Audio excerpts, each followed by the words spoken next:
वाहिगुरु जी का खालसा वाहिगुरु जी की फतेह। सत श्री अकाल, नमो बुद्धाय। जमुनवासी साथियों, अस्सलाम वालेकुम साथियों। वैश्व मानवता न्यूज़ चैनल पर आप सभी का स्वागत है। मेघराज सिंह जैसे साथियों, आप सभी जानते हैं कि हम उठाते हैं सबकी आवाज़, गरीबों की आवाज़, मजलूमों की आवाज़। और आज का प्रोग्राम हमारा है आज की मुलाकात जिंदे लोगों के साथ। आज के साथ हमारे जो स्पेशल गेस्ट हैं, आज हमारे साथ जुड़ रहे हैं किरण यादव जी, जिनका नाम आप सभी जानते हैं। और उनका जेल में डाली गई थी, उनको आप सभी जानते हैं कि उनको बेगुनाह है लड़की, और बेगुनाह को फंसाया गया है। तो इन शैतानों ने, जो हम शैतान क्यों बोलते हैं उनको, शैतान को इस करके बोलते हैं, उन्होंने बेगुनाह को कोई भी मतलब फंसाता है या उसको हम शैतान ही बोलते हैं। शैतान वो होते हैं जो झूठ के ऊपर चलते हैं, बेईमानी के ऊपर चलते हैं। तो आज हमारे स्टूडियो में जुड़े हैं किरण यादव जी, तो उनसे मुलाकात करते हैं जी। वाहिगुरु जी का खालसा वाहिगुरु जी की फतेह। सत श्री अकाल, नमो बुद्धाय। निवासी साथियों, अस्सलाम वालेकुम साथियों। वैश्व मानवता न्यूज़ चैनल पर आप सभी का स्वागत है। मेघराज सिंह यूएसए से अमेरिका से। साथियों, आप सभी जानते हैं कि हम हफ्ते में प्रोग्राम लेकर आते हैं आज की मुलाकात जिंदे लोगों के साथ। जिंदे हम उन्हीं को मानते हैं जो सच बोलना जानते हैं और सच ही के साथ देते हैं, और सच का ही हम सच्चा का ही प्रचार करते हैं और सच्चे लोगों के साथ भी जुड़ते हैं। तो आज के हमारे स्पेशल गेस्ट हैं किरण यादव जी, जिसको आप जानते हैं सभी अच्छी तरह से। और इन्होंने जो संघर्ष कर रही हैं, सच्चाई की आवाज उठा रही हैं, शैतानों के खिलाफ आवाज उठाती हैं, तो शैतानों को बहुत प्रॉब्लम आती है। अभी अभी देखा होगा आप लोगों ने कि इनको जेल में डाल दिया गया था, 5-7 दिन रोक पाए शैतान लोग, लेकिन इन लोगों को क्यों उठाया गया जेल में, इनसे बात करते हैं। पहले का स्वागत करते हैं, फिर इसको अजीब भाई जी, आपका वॉइस सम्मान बहुत बहुत स्वागत। सत श्री अकाल जी। जी नमस्ते।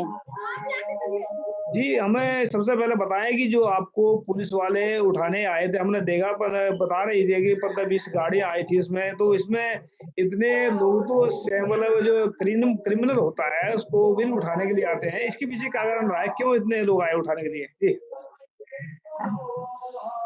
देखिए, इन लोगों की जो मानसिकता है वो बिल्कुल सड़ी हुई है। एक गंदे मानसिकता के लोग हैं। इनको सच झूठ से कुछ लेना देना नहीं है। सिर्फ ये उन लोगों को टारगेट में लेते हैं जो लोग सच बोलते हैं, जो आईना दिखाते हैं इनको। जी। और वही आईना हमने इनको दिखा दिया तो बहुत बुरा लग गया। इस तरीके से रात के अंधेरे में मेरे घर तक आ जाना, और मुझे ये भी पता चला है कि 3 दिन से पुलिस कैंप लगा करके मुझे मेरा इंतजार कर रही थी मुझे अरेस्ट करने के लिए। और उसके बाद रात के अंधेरे में जैसे मेरे घर में आती है और मुझे अरेस्ट करके ले जाती है। एकदम थोड़ा देर भी टाइम नहीं लगाती, मेरा हाथ पकड़ के खींच के ले जाता है। और जब मैं वहाँ से आई हूँ तो मुझे गाँव वाले बता रहे हैं कि जैसा कि मेरे घर को बिल्कुल चारों तरफ से घेरा गया था, जैसे मैं बहुत बड़ा अपराधी थी, आतंकी थी, इस तरीके से। जी। क्या सच बोलना क्या गुनाह है इस देश में? जी, जी, जी। तो इसमें मुझे बताएं कि किस आरोप, कौन से अपराध में आपको गिरफ्तार किया है, कौन सा बड़ा अपराध करे, किसका कत्ल कर दिया था यहाँ पर? तो इसमें कत्लेआम भी है, जो कत्ल करते हैं वो तो खुलेआम घूमते हैं। तो आपने ऐसा कौन सा बिल्कुल। अपराध किया जिसकी वजह से आपको गिरफ्तार किया गया जी? अरेस्ट देखिए, मुझे तो सबसे पहले तो मुझे ये बताया नहीं गया कि किस लिए अरेस्ट किया गया है।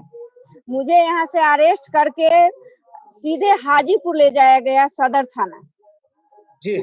मेरे बिहार की पुलिस को ना, उसको चश्मा लगा करके भी पास के अपराधी नहीं दिखते हैं, पर बिना चश्मा के अगर दूर में कोई बैठा हो और वो निर्दोष भी हो तो उसको दिख जाती है। ऐसे हमारे बिहार की पुलिस की चरित्र हो गई है। वो मुझे अरेस्ट करके ले गया और वहाँ मेरे से कुछ भी पूछताछ नहीं किया, क्योंकि उसको पता था कि पूछताछ करेंगे तो ये तो मुझे हर बात का जवाब दे देगी। इसलिए इसने मेरे कोई भी पूछताछ नहीं किया, कुछ भी नहीं पूछा उसने। और मुझे 24 घंटे तक भूखे प्यासे छुपा दिया। मेरे घर वाले को जानने नहीं दिया। मेरे घर वाले ढूंढते रहे, पूछते रहे, लेकिन किसी को नहीं बताया कि आखिर किरण यादव है कहाँ।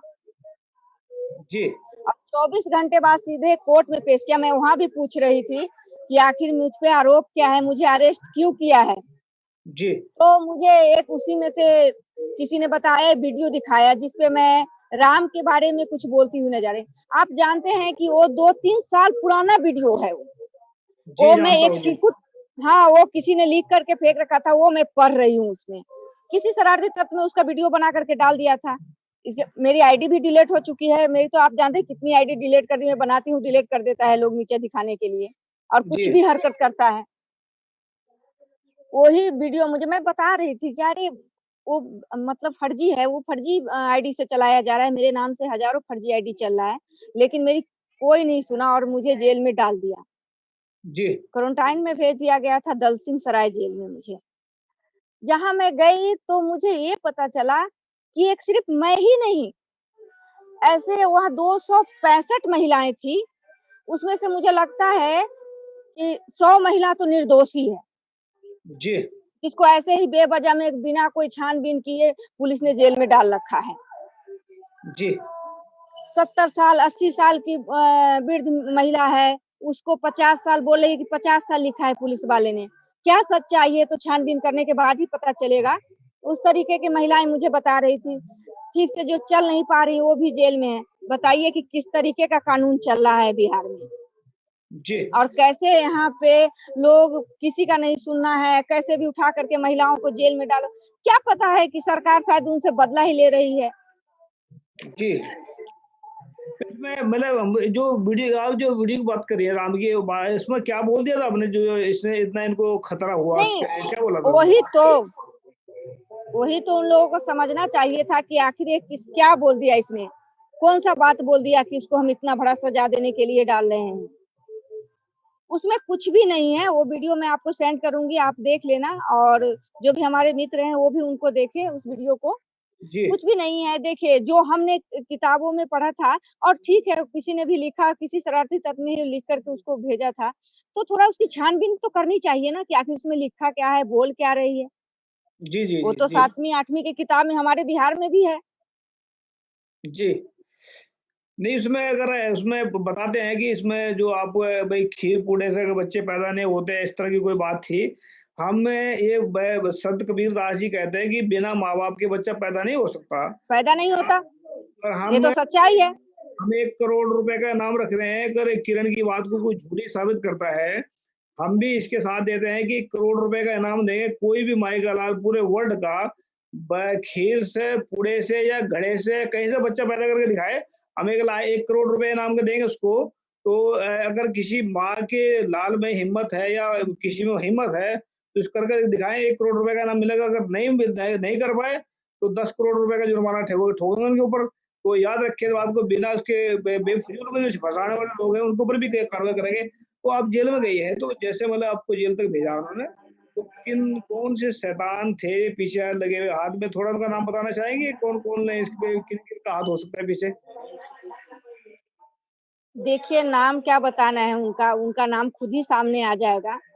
और जो लोगों ने इस तरीके का जातिवाद किया है और जातिवाद करके मुझे जेल में डालने की कोशिश की है और डाला है, मुझे जेल में परेशान किया है, बहुत ज़्यादा मुझे टॉर्चर किया है। किसी को भी मैं भी नहीं छोड़ूँगी किसी को। जो भी जी, किया है बहुत गलत किया है मेरे साथ में, बिना कुछ जाने समझे। जी, जी। तो अभी आप बता रही थी आप जिसमें कि कितनी महिलाएँ हैं जो तकरीबन मतलब बहुत सारी महिलाएँ बेगुनाह जो फँसा रखी हैं उनको। बिल्कुल, उनसे बात हुई क्या आपकी? उनका आपको कैसे पता बिल्कुल लगा? बात हाँ, सभी से बात होती थी मेरी, सब अपनी प्रॉब्लम मुझे बता रहे थे, सभी परेशानी बता रहे थे मुझे। वहाँ पे ज़्यादातर महिलाएँ दारू के आरोप में आ रही थी। तो जी, देखिए, एक समय ऐसा था कि महिलाएँ दारू का विरोध करती थी बिहार में और वही विरोध के कारण बिहार सरकार ने दारू बंद किया था।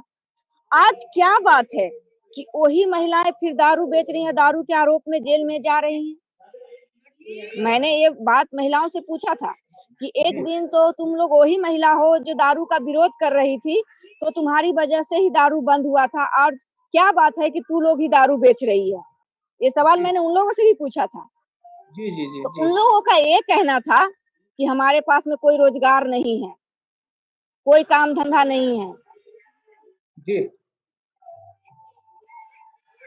तो बिहार सरकार को तो देखना चाहिए जब काम धंधा नहीं तो जब काम धंधा नहीं हो तो पेट पालने के लिए तो कुछ ना कुछ करना पड़ेगा उनको तो करते हैं तो जो लेकिन मैं जो बात कर रहे हैं कि जो बेगुनाह को ये तो पुलिस वाले हैं उनको फंसा लिया है किसी जो बड़े केस में अगर वो फंसते हैं तो जो बड़े बड़े जो दानव बैठे हैं जो ठेके खोल रखे हैं जिन्होंने बड़े बड़े दारू के उनको तो पकड़ते नहीं है छोटे तो छोटे उनको पकड़ना चाहिए था हाँ, जो बड़े ठेकेदार है उसको पकड़ो। तुम गरीब को उठा करके, दलित पिछड़ा को उठा करके और डाल देते हो जेल में और उसको परेशान करते हो। ये कहाँ का न्याय है? जी तो इसमें जो हम आपके साथ में बहन जी एक वादा करते हैं, वाइसो मानवता वचनबद्ध है आपके साथ में, जो भी बेगुनाह है जेल में पड़े हैं उनको बाहर निकलवाने हम पूरी कोशिश करेंगे। अपने 500 वकीलों की टीम तैयार कर रहे हैं। तो इसमें आने वाले वक्त में जो भी जहाँ भी पूरे भारत के अंदर कहीं भी बेगुनाह जेल के अंदर पड़े हैं उनको बाहर निकलवाने की कोशिश करेंगे। तो इन्होंने टॉर्चर जो करने में आपको मतलब कितनी तकलीफ पहुंचाई वहां पर जेल में, किन किन लोगों ने नाम अगर बताएंगे तो उनके खिलाफ केस भी कर सकते हैं कि उन्होंने बेगुनाह के ऊपर इतना टॉर्चर। चलो एक गुनाहगार हो वो अलग बात होती है, लेकिन बेगुनाह को टॉर्चर करना ये कहाँ का नियम है? तो किन किन लोगों ने टॉर्चर किया, थोड़ा नाम बताएंगे उनका? सॉरी भाई, वैसे हमारे साथ किसी ने बदसलूकी नहीं की थी जेल में। सिर्फ मुझे यही था कि मुझे 24 घंटा तक उन्होंने छुपा करके रखा और मेरी मोबाइल छीन ली थी। मैं लाइव चली थी तो उसी टाइम मेरा मोबाइल छीन करके ले गया सदर थाने में। तो मेरी मोबाइल अभी तक दिया नहीं है उन लोगों ने और किसी ने कुछ पूछताछ किया ही नहीं, तो मुझे क्या टॉर्चर करते। यही था कि मुझे खाने-पीने के लिए कुछ नहीं दिया गया और 24 घंटा तक मेरे घरवाले से छुपा करके मुझे रखा गया था। जी। तो इसमें बताएं हमें थोड़ा सा कि जो जैसे मतलब पुलिस से थाने में जाते हैं लोग, बार बार कुटाई होती है उनकी बहुत सारों की, उसके बाद उनके प्लान चेंज हो जाते हैं वो सबके। तो क्या जो आवाज उठा रही थी पहले से, क्या इसको बंद करेंगी या और भी स्ट्रोंग से या मतलब ताकत से इसको बिल्कुल, आगे बढ़ाएंगे? और भी ज़्यादा स्ट्रॉन्ग हो गई हूँ मैं। कैसे? आवाज़ उठाना मैं बंद नहीं करूँगी, आवाज़ उठेगा। जितने भी दबे कुचले वर्ग का आवाज़ है वो मैं उठाऊँगी। चाहे जो भी हो जाए, मुझे फांसी पर क्यों नहीं लटका दिया जाए, मैं आवाज़ उठाऊँगी। अब तो और बढ़-चढ़ के उठाऊँगी। क्योंकि इसमें पहले ये था कि चलिए मैं समाज में थी, यहाँ मैं गाँव समाज में थी, तो चलिए जेल का थोड़ा-सा पड़ता है, लोगों को प्रभाव तो पड़ता ही है जेल जाने से। लेकिन जब मैं चली गई जेल, जब मुझे डाल दिया गया जेल में, तो अब तो वो रहा नहीं ना पहले वाली बात। तो अब तो मैं उठाऊँगी और बढ़-चढ़ के उठाऊँगी आवाज़। जी। और देखिए किसी को इतना मत डराइए कि उसका डर ही खत्म हो जाए। और यही बात मैं बार-बार कह रही थी कि किसी को इतना मत डराओ कि उसका डर खत्म हो जाए। और जो डर मेरे अंदर में था वो तो तुम लोगों ने खत्म कर दिया। तो अब तो मैं बढ़-चढ़ के आवाज़ उठाऊँगी और मैं नहीं कभी किसी से डरी हूँ और ना डरूँगी। जी। और जी, अब जी। ये सब नहीं चलेगा कि तुम्हें जेल में डाल देंगे, क्या करेंगे, उससे मुझे कोई फ़र्क नहीं पड़ता है। जिसको जो करना है वो करे। जी, जी, जी। तो इसमें वॉइस ऑफ मानवता ये टीवी चैनल जो है ना आप सभी के लिए है और आपके साथ में रहेगा हमेशा, ये सच्चाई के साथ में है और सच्चे लोगों के साथ में रहेगा। तो आगे की जो है, आगे की रणनीति क्या आप लोगों की? क्यों हम तो चाहते हैं कि रणनीति ऐसी बनाए जिसमें शैतान लोग जेल में जाएँ और बाकी के बाहर आ जाएँ और इन जो जो जो पुलिस वाले जो उल्टे काम कर रहे हैं, सीधे काम नहीं कर रहे हैं, इनको भी जेल में डालेंगे आने वाले वक़्त में। क्योंकि जो हमने 500 की लोग टीम तैयार कर रहे हैं, वो उसी के लिए कर रहे हैं कि जो पुलिस वाले गलत काम करते हैं या बेगुनाहों को फँसाते हैं या नेता गलत काम करते हैं, उनको डालेंगे जेल में। तो आगे की रणनीति क्या होगी आपकी? आगे की रणनीति यही होगी कि हम अपने समाज को जोड़ेंगे, अब आगे एकता होने के लिए बोलेंगे। हम आगे बढ़ेंगे अब, जी। जहाँ गलत हो रहा है वहाँ आवाज़ उठाएँगे। जी, जी। तो उसमें जो आपने जब जेल में जिस टाइम वक़्त थी, वो जो उस वक़्त मतलब वो जेल में थी, तो उस वक़्त सारी महिलाएँ जहाँ पर आपको रखा था, वहाँ पर महिलाएँ थी या वो मतलब लोग वहाँ जो बंदे भी थे क्या वहाँ पर कोई जेल में? वहाँ सभी महिलाएँ ही थे। जितनी थी 22 जिला की महिलाएँ थी उस जेल में। और जैसे मैं वहाँ पे गई तो जैसे सुबह हुआ तो वहाँ सभी को पता चल गया था कि मैं किरण यादव हूँ। मुझे तो आज तक यही था कि जो लोग मोबाइल चलाते हैं वो ही जानते हैं, लेकिन मुझे जेल में जाने के बाद पता चला कि मुझे तो सभी जानते हैं और जितना मैं और लोगों के लिए प्रिय हूँ, उतना महिलाओं के लिए भी प्रिय थी। जैसा कि उन लोगों ने मेरे अंदर मतलब कि इतना नहीं महसूस होने दिया कि मैं जेल में हूँ। जी। खाना-पीना, कपड़े, हर चीज़ में वो मेरा सपोर्ट करती थी और हमेशा मेरे साथ खड़ी रहती थी वो लोग। और उनके अंदर भी एक ऐसा मतलब कि हो गया अंदर से कि अब मेरे पास में किरण यादव है, किसी के से डरने की कोई आवश्यकता नहीं है। ऐसा उनके अंदर भी ये फीलिंग आ गई। तो मतलब खुद तो ताकत है, वो खुद ताकत बनकर आई है उनकी है, तो इसमें तो अच्छी बात रही है। तो इसमें जो है कि जो जिन्होंने जिन्होंने केस लड़ा आपका वकील को और जज को, क्या कहना चाहती है जिन्होंने इसमें मतलब पूरी ताकत लगाई है बाहर निकलवाने में, उनको क्या कहना चाहते हैं आप? देखिए, उनको तो मैं दिल से धन्यवाद करती हूँ कि उन्होंने सच का साथ दिया है और उनका साथ रहा और सभी का साथ रहा, तो मैं हमेशा सच बोलूँगी और सच के साथ। जिन्होंने मुझे इस तरीके से नीचा दिखाने की कोशिश की है, उनका सर तो मैं झुका के रहूँगी, लेकिन जिन्होंने मेरा साथ दिया है, उनके साथ मैं हमेशा खड़ी रहूँगी और उनको कभी भी मैं उनका सर नहीं झुकने दूँगी कि किरण यादव कहीं गलत है। ऐसे झूठ को मुझे कितना भी कोई बदनाम कर दे, लेकिन हकीकत में कभी मुझे कोई बदनाम नहीं कर सकता। इतना पावर रखती है ये किरण यादव। जी नहीं जी तो कोई मुझे पैसा से खरीद सकता है और नहीं मैं मुझे कोई गोली बंदूक से डरा सकता है और नहीं कोई मुझे जेल भेजने की धमकी दे सकता है। मैं किसी से नहीं डर सकती। जी जी जी। दरअसल क्या है, जो सच है वो सच तो जो लोग जो झूठे लोग होते हैं वह तो खुद अंदर ये सबके सब जो पीछे लगे थे आपके साथ में, जो मतलब जिन्होंने केस किया है, सबके सब एक नंबर के चोर डाकू लुटेरे हैं। और इन्होंने जो झूठे लोग हैं दूसरों को ट्राई करते हैं, और सच्चे लोग तो शान बान आन शान से जिया करते हैं। तो हमारा जो है, कुछ लास्ट में कुछ कहना चाहती है तो कह सकती है आप जी। देखिए, एक कहावत ही है कि हाथी चले बाज़ार और कुत्ता भौंके हज़ार। तो ठीक है ना, कभी ये लोग हिंदू मुसलमान करने की कोशिश किया। किरण यादव एकदम खड़ी रही ना डट करके, नहीं करने दिया तो नहीं करने दिया, चाहे कुछ भी ब्लेम लग गया मेरे पे। फिर जी से इसने जातिवाद का नाम लेकर के फिर से मुझे डराने की कोशिश किया है। फिर आज मैं आप लोगों के सामने खड़ी हूँ ना, पूरा टारगेट था इसको कि 1 साल इसको जेल में सराएँगे। बैठी हूँ आपके सामने मैं जी जी और जी मेरे में ये सच्चाई, ईमानदारी रही, तो मैं हमेशा जीत जाऊँगी। मैं जी जानती हूँ कि आज कितना भी कलयुग है, लेकिन फिर भी सच आगे है। थोड़ा देर के लिए मैं परेशान ज़रूर हो जाती हूँ, लोग मुझे परेशान कर देते हैं, बदनाम कर देते हैं, लेकिन सच्चाई में पर मैं हूँ, तो फिर से मैं लोगों के सामने खड़ी हो जाती हूँ आकर के और ये सच्चाई, ईमानदारी मेरे में हमेशा बरकरार रहेगी। जी, हम उम्मीद भी यही करते हैं आपसे, लेकिन दूसरी बात हम कहते हैं, कलयुग तो सिर्फ़ उनके लिए है जो झूठ और बेईमान लोग होते हैं, और हमें थोड़ा देर के उनके लिए। उनके लिए नहीं, कलयुग उनके लिए जो झूठे और बेईमान और मक्कार लोग होते हैं। हमारे लिए तो सतयुग, बिल्कुल, आज भी सतयुग है, कल भी सतयुग था, और आने बिल्कुल। वाले वक़्त में सतयुग रहेगा। तो इसमें लास्ट संदेश क्या देना चाहती है लोगों को जो आपसे जुड़े हुए लोग हैं? और वॉइस ऑफ मानवता तो आपको पता ही है, हमेशा आपके साथ में सच्चे लोगों के साथ में रहता है। तो लास्ट में क्या संदेश देना चाहती है सभी को आप?